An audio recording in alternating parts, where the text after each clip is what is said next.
설교를 시작하기 전에 제가 잠깐 해명의 말씀을 좀 드려야 될 것 같습니다.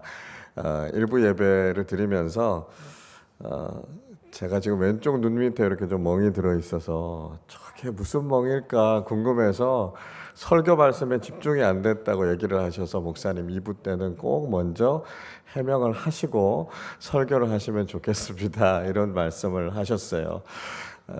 제가 어제 제 아내한테 한 대 맞은 건 아니고요.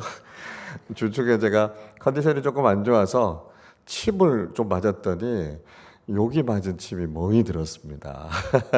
그래서 조금 보시기 좀 불편하시더라도 그래서 그랬구나. 목사님하고 사모님이 사이가 별로 안 좋은 건 아니구나. 여러분 안심하시고 말씀에만 집중하시면 되겠습니다. 12세기에 아시시의 프란체스코라고 하는 수도사가 있었습니다. 이 수도사가요, 참 예수님을 닮으려고 하고 예수님의 그 사랑을 배우려고 하는 굉장히 경건한 수도사였습니다. 이 프란체스코 수도사가 늘 바라는 게 있었는데요. 그게 뭐냐면 예수님의 그 십자가 사랑을 좀 더 깊이 알게 해 주십시오. 이게 프란체스코 수도사의 늘 깊은 기도의 제목이었습니다. 어떻게 하면 그 십자가의 사랑이 나에게 좀 깊이 새겨질 수 있을까? 그런 마음을 가지고 있었던 거죠. 그렇게 기도하던 중에 아주 신기한 일이 일어났습니다. 그게 뭐냐 하면 이 프란체스코 수도사의 몸에 오상성흔이라고 하는 게 생겼어요. 그러니까 5가지의 성스러운 흔적이 생긴 겁니다. 예수님처럼 양손과 양발과 그리고 허리에 창자국 같은 이런 흉터가 생긴 거예요. 그리고 그 흉터에서부터 조금씩 이렇게 피가 나왔다 그래요.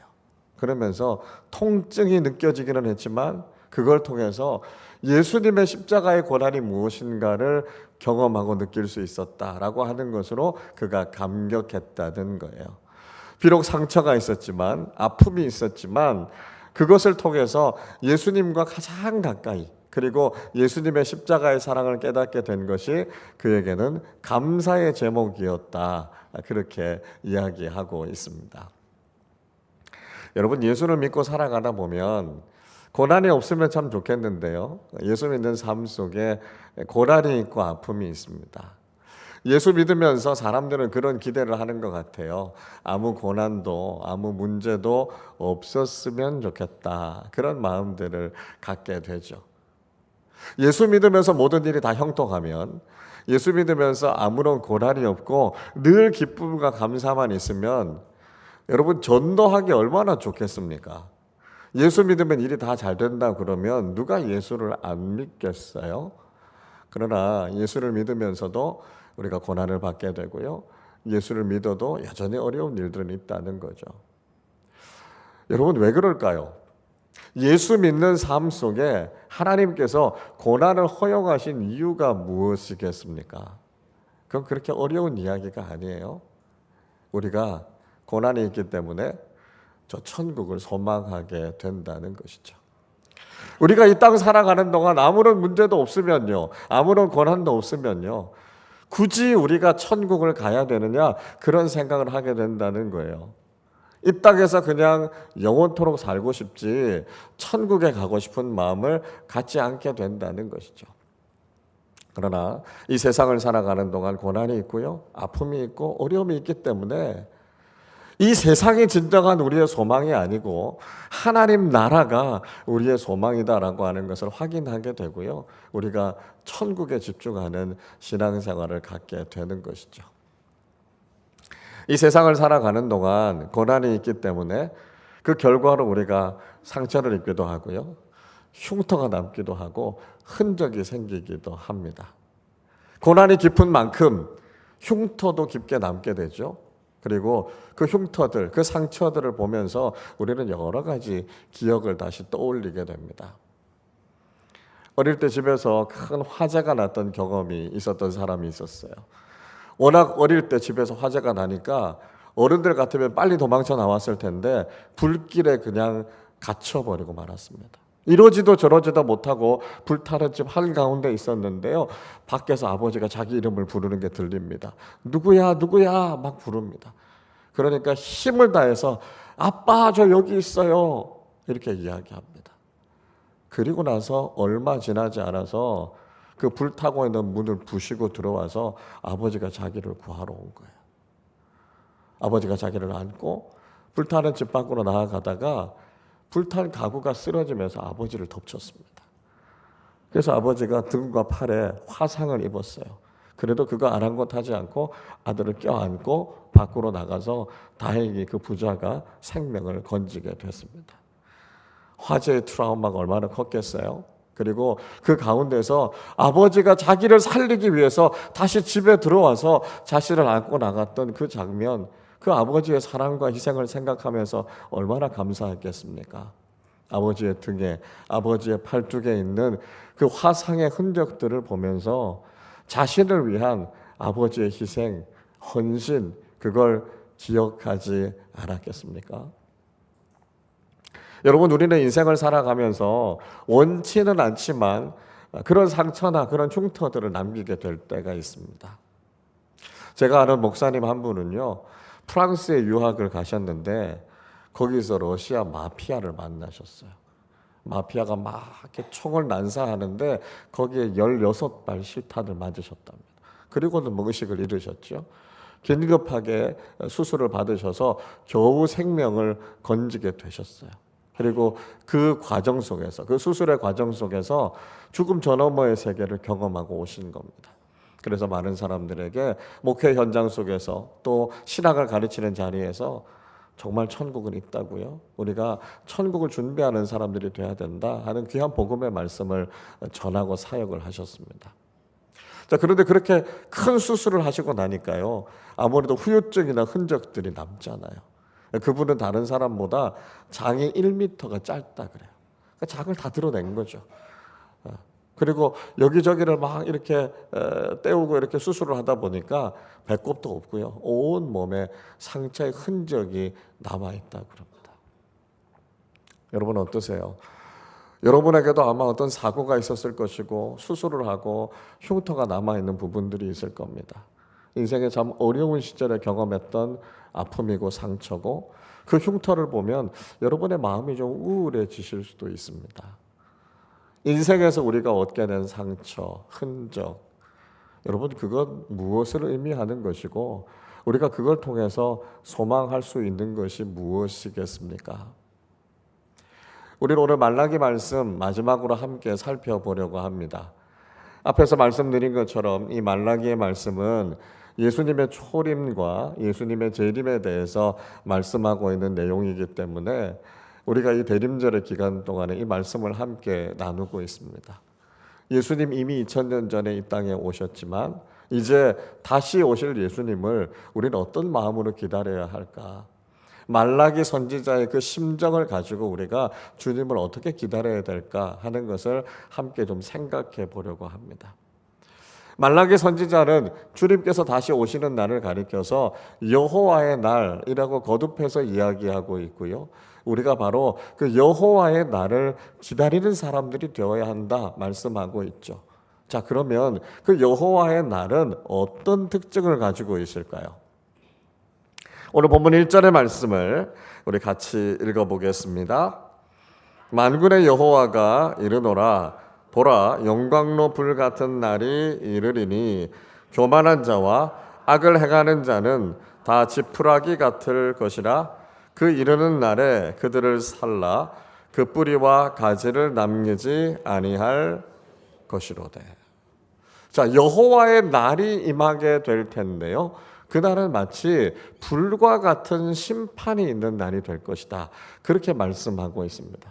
그래서 그 불은요, 마치 용광로 불과 같이 모든 것들을 태울 것이다, 이렇게 이야기하고 있습니다. 자, 그런데요, 용광로 불이라고 하는 것은 전부 다를 태워서 없애는 걸 의미하지는 않습니다. 그렇죠?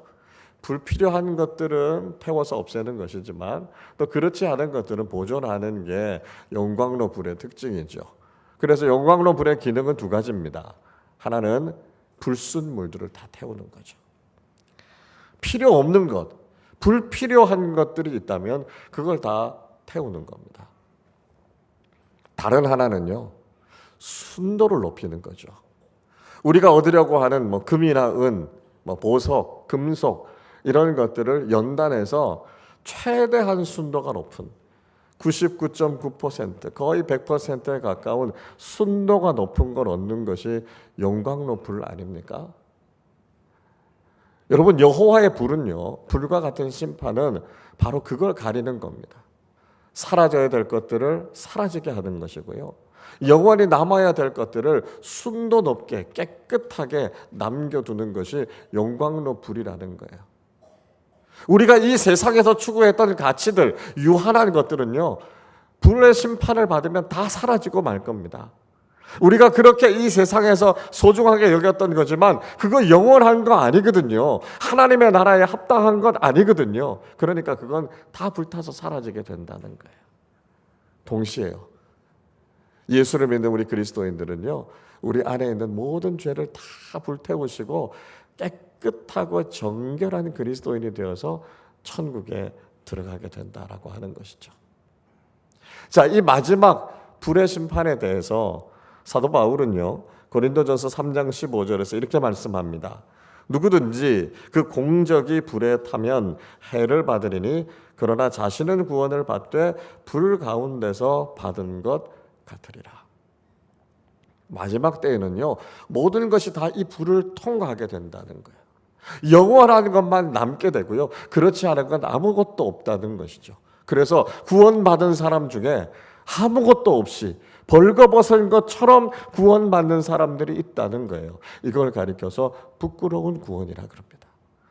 이 세상 살아가는 동안 영원한 것에는 거의 관심이 없고요, 그리스도인이라고 하지만 그냥 세속적인 것, 유한한 것만 추구하면서 살아가다 보면 이 불 통과하면 아무것도 남는 게 없어요. 벌거벗은 자기의 몸밖에 없는 겁니다. 물론 지옥에 빠지지 않은 것만 해도 너무 감사한 거죠.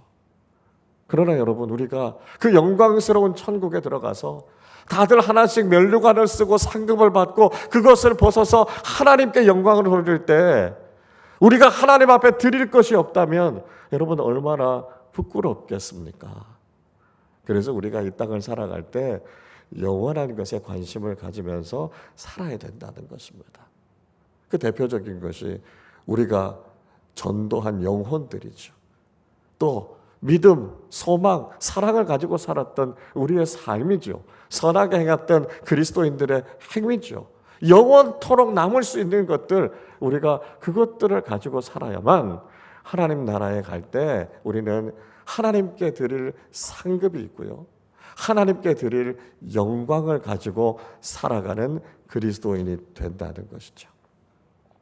자, 그런데요, 오늘 본문의 말씀 속에서는 이 마지막 날, 여호와의 날에 또 다른 은혜를 누리게 될 것이다 하는 것을 말씀하고 있습니다.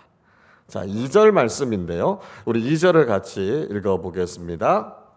내 이름을 경외하는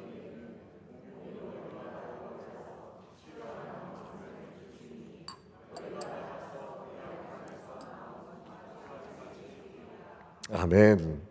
자, 내 이름을 경외하는 너희에게는, 믿음의 삶을 살았던 사람에게는 하나님께서 공의로운 해를 비추어 주시겠다, 그렇게 말씀하고 있습니다.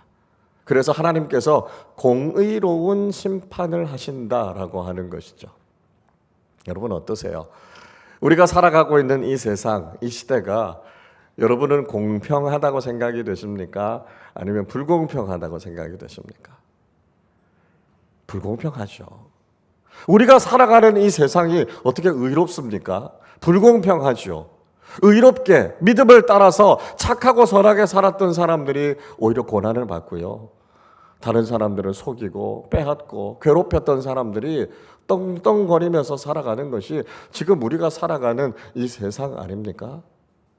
여러분, 만약에요, 이 세상으로 모든 것이 다 끝난다면 우리는 하나님의 공의로우심을 믿을 수 없습니다. 우리가 믿는 하나님은 공의로우신 하나님이시잖아요. 그런데 이 세상에서의 삶이 전부라면, 이 불공평한 세상이 전부라면 우리는 하나님의 공의로우심을 믿을 수 있습니까? 그래서 저는 생각해요, 반드시 천국이 있어야 된다고요. 그래야만 하나님의 공의로우심이 증명될 수 있습니다. 이 세상으로 끝나는 게 아니에요. 이 세상을 어떻게 살았는가라고 하는 것을 가지고 우리는 반드시 공의로운 심판대 앞에 설 겁니다. 의롭게 살았던 사람들, 그것 때문에 고난당했던 사람들은 하늘의 큰 상급을 누리고 영광스럽게 천국에서 영생을 누릴 겁니다. 그러나 하나님 두려워하지 않고요, 사람을 무시하고요, 잘못된 삶을 살았던 사람들은 하나님의 진노의 심판을 받게 되지 않겠습니까? 그렇기 때문에 우리는 하나님의 공의로우심을 분명히 믿게 되는 것이고요, 불의한 이 세상을 살아가지만 낙심하지 않고 포기하지 않고 믿음으로 이 세상을 살아가게 되는 것이죠. 근데 2절에서 참 재미있는 표현이 나옵니다. 공의로운 해가 떠올라서 치료하는 광선을 비출 것이다, 그렇게 말씀하고 있습니다. 여러분, 왜 공의로운 해가 떠오르는데요, 그걸 통해서 치료를 받게 될까요? 공의로움과 치유가 어떻게 연결될 수 있는 걸까요? 이런 거죠. 우리가요, 불의한 세상을 살아가다 보면 믿음으로 바르게 살아가는 사람들은요, 다쳐요. 상처를 입습니다. 불의한 세상은 믿음의 사람들이 살아가기에는 너무 위험한 세상이에요. 그래서 예수님께서 제자들을 세상으로 파송하시면서 뭐라고 말씀하셨습니까? 내가 너희를 세상에 보내는 것이 양을 이리떼 가운데로 보내는 것 같다. 주님께서 그렇게 말씀하지 않으셨습니까? 그러니까 믿음으로 선하게 살아가려고 하는 사람들은요, 악한 세상 속에서 다치고 상처를 입게 된다는 거예요. 그래서 어떻게 하시겠다는 것입니까? 마지막 때에 우리가 믿음을 지키면서 받았던 상처와 아픔을 주님께서 치료해 주시겠다는 거예요. 치료하는 광선을 비추어서 우리가 믿음을 지키면서 당했던 그 모든 아픔, 그 모든 상처를 주님께서 다 치료해 주시고 우리가 완전히 회복되어져서 하나님 나라에서 영원한 생명을 누리게 된다는 것이죠. 성경의 제일 마지막인 요한계시록 22장의 말씀은 우리가 누리게 될 천국의 모습이 어떤 모습인지를 우리에게 말씀해 주고 있습니다. 계시록 22장 1절은 이렇게 말씀합니다. 또 그가 수정같이 맑은 생명수의 강을 내게 보이니 하나님과 및 어린 양의 보좌로부터 나와서 말씀합니다. 자, 천국에는요, 가운데로 생명수의 강이 흐르고 있다는 것이죠. 그리고 생명수의 강 좌우로 생명나무가 자라고 있다고 말씀합니다. 계속해서 2절은 이렇게 말씀해요. 길 가운데로 흐르더라. 강 좌우에 생명나무가 있어 12가지 열매를 맺되 달마다 그 열매를 맺고 그 나무 잎사귀들은 만국을 치료하기 위하여 있더라. 생명나무 가지는요, 달마다 12가지의 다른 열매를 맺는다고요. 우리가 그 생명나무 열매를 따먹으면서 우리는 영원한 생명을 누리게 될 것입니다. 자, 그런데 그 생명나무의 잎사귀가요, 만국을 치료하기 위해서 있다, 이렇게 말씀하고 있습니다. 여러분, 우리가 알고 있기로는 천국에는 고통도 없고 슬픔도 없고 아픔도 없는 곳이라고 분명히 알고 있는데요, 만국을 치료하기 위한 이 잎사귀가 왜 필요한 것일까요? 그 이유는 이겁니다. 우리가 이 세상을 살아가면서 믿음 때문에 당하는 고난과 상처가 있는데요, 이 세상에서 다 치유받지 못할 수 있다는 거예요.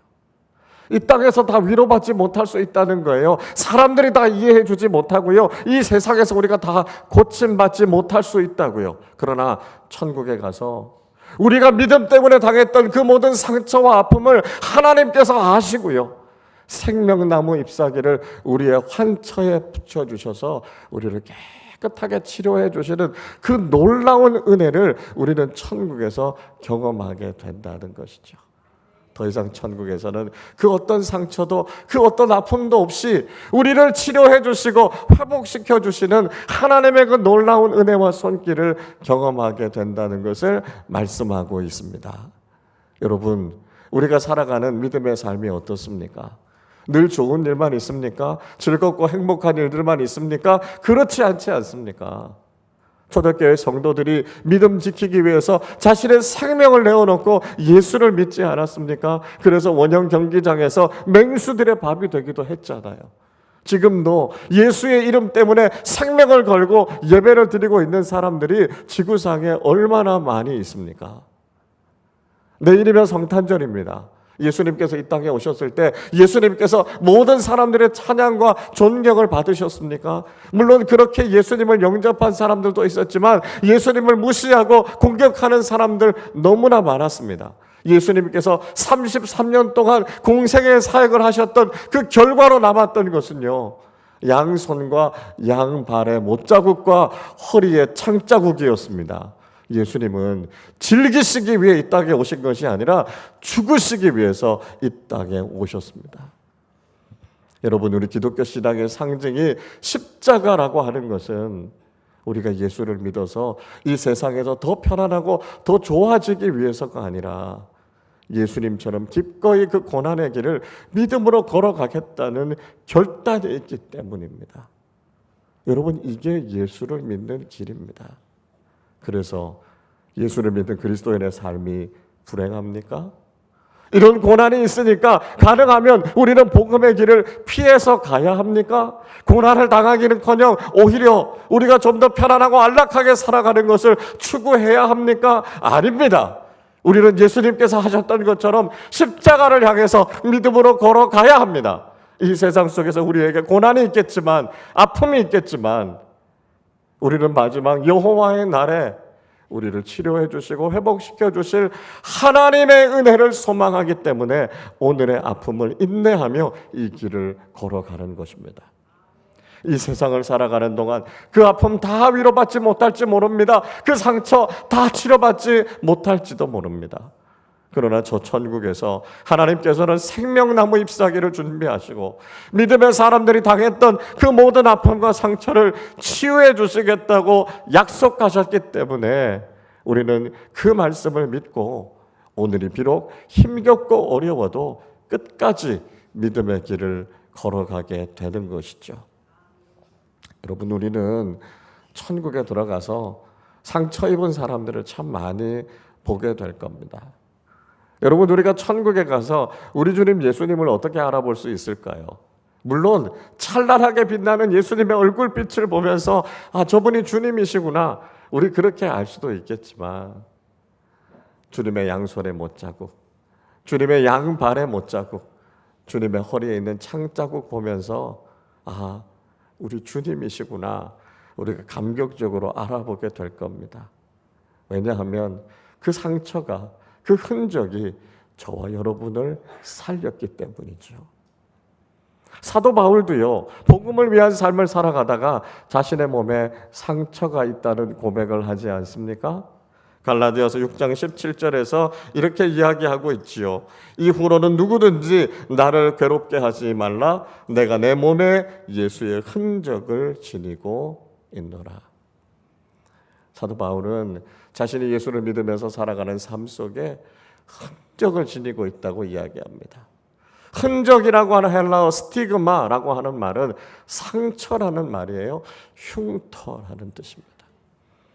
예수 그리스도의 복음에 충성하는 삶을 살기 위해서 바울이 그토록 고난을 받고 했던 그 수고의 흔적이, 그 상처가 자신에게 남아있는 것이죠. 우리는 그 상처를 보고 그분이 사도 바울인 것을 알게 될 것입니다. 그 상처의 흔적이 다 다르겠지만 천국에서 우리가 만나게 되는 모든 그리스도인들은 각자가 다 이 상처를 가지고 있을 것입니다. 그걸 보면서 예수를 믿기 위해서 이렇게 인내하는 삶을 살았구나, 그렇게 믿음의 길을 걸어왔구나, 그래서 여기까지 들어오게 됐구나라고 하는 그들의 믿음을 우리가 확인하게 되는 것이죠. 여러분, 우리가 예수의 스티그마가 없이는 천국에 들어갈 수 없습니다. 주님 때문에 고난당하지 않고, 주님 때문에 손해보지 않고, 주님 때문에 상처 입어보지 않고서는 우리는 하나님 나라에 들어갈 수가 없다는 거예요. 우리가 영광스러운 그 상처를 안고 믿음의 삶을 살아야만 하나님 나라에 합당한 그리스도인이 될 수 있다는 것을 꼭 기억하시고, 날마다 살아가는 믿음의 삶 속에 고난이 있다 할지라도 믿음으로 그 길을 인내하며 걸어가는 그리스도인들이 되실 수 있기를 바랍니다. 우리가 그렇게 믿음의 길을 걸었을 때 우리의 마지막은 어떻게 될까요? 오늘 3절 말씀을 우리 한 번 더 같이 읽겠습니다. 또 너희가 악인을 벌할 것이니 그들이 내가 정한 날에 너희 발바닥 밑에 재와 같으리라. 만군의 여호와의 말이니라. 우리가 여호와의 날, 마지막 날은요, 치유와 회복의 날임과 동시에 최후 승리의 날이 된다는 것이죠. 우리가 이 땅을 살아가는 동안은 사탄의 공격 때문에 우리가 상처 입고 고난을 당할 수 있습니다. 그러나 마지막 날은요, 사탄과 맞서 싸워서 최후의 승리를 누리는 날이 된다는 것이죠.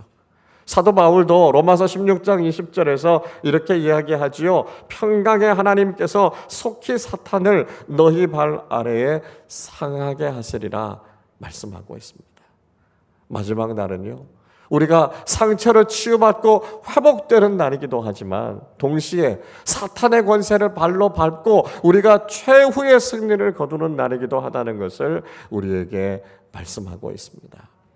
여러분, 우리가 믿음의 삶을 살아가는 동안 우리는 과연 무엇을 소망하고 바라보면서 살아야 되겠습니까?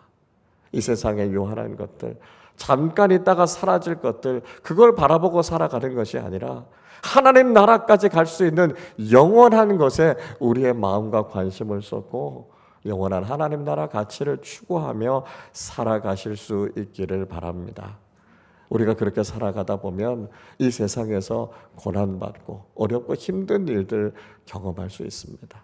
그러나 하나님의 날에, 하나님의 나라에서 우리를 완전히 치유해 주시고 회복시켜 주실 하나님의 은혜가 있음을 깨닫고 고난 가운데에서도 이 믿음의 길을 끝까지 걸어가는 사람들이 되시기를 바랍니다.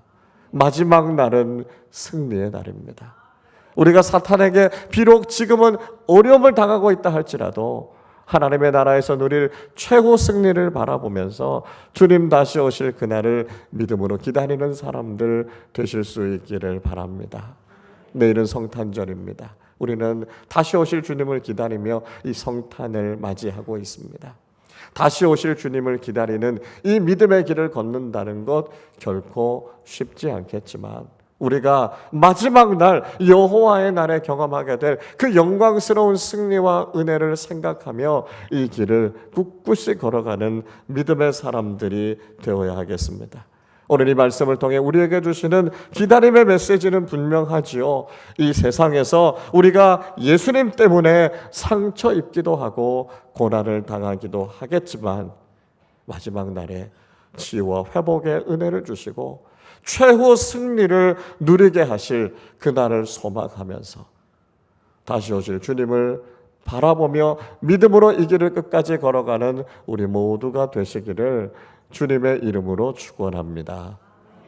기도하겠습니다. 여러분, 다시 오실 주님을 기다리는 믿음의 사람들로서 우리는 어떻게 살아야 할까 다시 한번 고민해 보시기를 바랍니다. 세상의 유한한 것들 추구하며 살아갈 것이 아니라 영원한 하나님 나라의 가치로 우리의 삶을 가득 채우고 있습니까? 불의한 세상 속에서 우리의 믿음을 지키기 위해 살아가다가 때로는 고난당하고 상처를 입지만 그것 때문에 낙심하지 않고 우리에게 완전한 치유와 회복의 은혜를 주실 그 주님을 바라보면서 내가 예수의 스티그마를 가졌다고 우리가 자랑하며 이 믿음의 길을 끝까지 걸어가는 사람들이 되시기를 바랍니다. 마지막은 최후의 승리입니다. 우리는 결코 질 사람들, 죽을 사람들이 아니라 승리해서 영원히 살 사람들입니다. 우리가 그 승리의 날을 기대하면서 경건하게 깨어 주님 다시 오심을 기다리는 믿음의 삶을 살게 하여 주옵소서. 우리 말씀을 생각하며 함께 합심으로 기도하겠습니다. 하나님 아버지 감사합니다. 주님 다시 오심을 기다리며 살아가는 믿음의 사람들, 그리스도인들이 어떻게 살아야 할 것인지를 우리에게 다시 한번 깨닫게 해주셔서 감사합니다. 불심판을 통과하지 못하는 이 세상의 유한한 가치들에 우리의 마음 빼앗기지 않게 하여 주시고 영원한 하나님 나라 가치를 추구하며 살아가게 하여 주옵소서. 믿음 지키며 살아가다 보면 고난받을 때가 많습니다. 그 상처가 너무 깊어서 그것 때문에 힘들고 어려워할 때가 있습니다. 때로는 그 상처 때문에 이 길을 포기할까 그렇게 주저하거나 고민하게 될 때도 있습니다. 그러나 마지막 때에 공의로운 해가 떠올라서 우리를 치료해 주시는 하나님의 은혜를 생각하며 천국에서 우리의 모든 아픔과 모든 상처를 깨끗하게 치료해 주시고 우리를 완전하게 회복시켜 주실 하나님의 그 은혜를 생각하고 기대하며 끝까지 이 믿음의 길을 걸어가게 하여 주시옵소서. 우리의 마지막이 최후의 승리임을, 영원히 살 사람들임을 다시 한번 깨닫게 하여 주셔서 아버지 하나님, 이 세상을 살아가는 동안 결코 악한 일들과 타협하지 않고 믿음으로 맞서 싸워 승리하여 하나님 나라에서 영원한 생명과 상급을 누리는 믿음의 사람들 다 되게 하여 주옵소서. 하나님 아버지 감사합니다. 주님 다시 오실 날을 생각하며 성탄을 맞이하지만 우리가 그저 들떠 지내는 것이 아니라 믿음의 사람들답게 깨어 있어 경건하게 살아가는 것이 무엇인지를 우리로 하여금 깨닫게 해주셔서 감사합니다. 불심판을 통과하지 못할 세상의 요한한 가치들에 집착하며 살지 않게 하여 주시고 하나님 나라의 영원한 가치로 우리의 삶을 가득 채우는 사람들 되게 하여 주옵소서. 불의한 세상 속에서 믿음 지키며 살아가다 보면 우리의 마음이 다칠 때도 많고 상처 입고 고난과 고통을 당할 때도 참 많이 있습니다. 힘들고 어렵지만 마지막 때에 우리를 회복시켜 주시고 치료해 주시고 우리를 완전하게 새롭게 하실 하나님의 은혜가 있음을 기대하면서 이 길을 끝까지 믿음으로 걸어가게 하여 주옵소서. 하나님, 우리 인생의 결론이 최후 승리이고 영원히 살 사람들임을 기억하게 하여 주셔서 이 세상에서 악한 것들과 타협하지 않고 끝까지 믿음으로 맞서 싸워서 하나님 나라에서 영원한 생명과 상급을 누리는 하나님 나라 백성들로 살아가게 하여 주옵소서. 감사드리며 우리 주님 예수 그리스도의 이름으로 기도하옵나이다. 아멘.